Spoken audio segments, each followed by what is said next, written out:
ताज्या बातम्यांसाठी राष्ट्रगीत न्यूजला सबस्क्राइब करा आणि बेल आयकॉन प्रेस करा। वटपौर्णिमेच्या पूर्वसंध्येला खरेदीसाठी बाजारात महिलांची गर्दी। गांजा तस्करी प्रकरणी इचलकरंजीतील दोघांसह 8 जणांना अटक। 7 जन्मी हाच पती मिळावा यासाठी उद्या महिला वटपौर्णिमा सण साजरा करत असतात। या वडाच्या झाडाला पूजेसाठी नटून तटून पहाटेपासून संध्याकाळपर्यंत महिलांची मोठी गर्दी असते।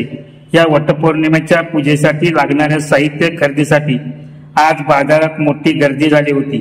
अवघ्या 2 दिवसावर येणाऱ्या बेंद्रासाठीही आंबे खरेदी करण्यासाठी आज नागरिकांनी गर्दी केली असून या आंब्याचा दर आज 300 ते 400 रुपये डझन असा होता। एकंदरीतच बेंद्राची चाहूल इचलकरंजी शहरात लागली आहे।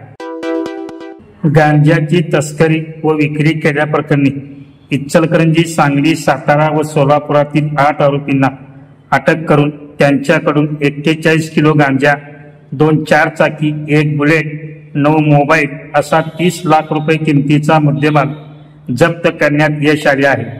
या प्रकरणी इचलकरंजी येथील सांगली नाका येथे राहणारा दीपक दत्तात्रय पुजारी वय 37, विवेक मेघदूत शिंदे वय 28 राहणार मंगळवारपेठ, गांधीपुत्रा अंकुश प्रताप शिंदे वय 30, नंदकिशोर भिक्खू साठे वय 30 राहणार बामणी, तसेच अकलू येथील मनोज मदन गोसावी, राजू अमीन शेख, महेश जम्मू साळुंके, देवदास महादेव तुपे यांच्यासह 8 जणांना अटक करण्यात आली आहे।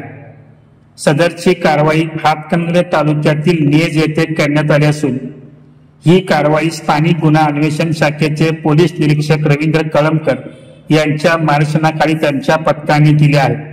आतापर्यंतची ही सर्वात मोठी कारवाई असून अधिक तपास सुरू आहे, असे पोलीस निरीक्षक कळमकर यांनी सांगितले।